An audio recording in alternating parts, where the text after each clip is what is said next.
Dhallywood superstar Shakib Khan নতুন প্রত্যাবর্তনের পর দর্শকদের চমক দেওয়া চালিয়ে যাচ্ছেন। তার পরবর্তী সিনেমা সোলজারের গোফওয়ালা লুক সম্প্রতি প্রকাশের পরেই সমালোচক ও ভক্তদের নজর কেড়েছে।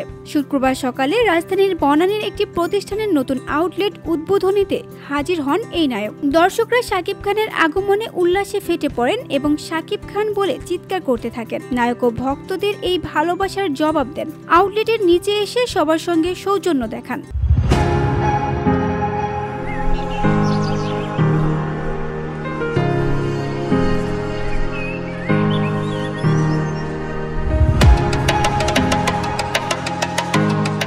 কিছুদিন আগে প্রকাশিত হয়েছে শাকিব খানের পরবর্তী সিনেমা সোলজারের লুক, যা বিশেষভাবে নজর কেড়েছে সবার। সেই লুকে এবার হাজির হয়ে সবাইকে চমকে দিলেন ঢালিউডের কিং খান।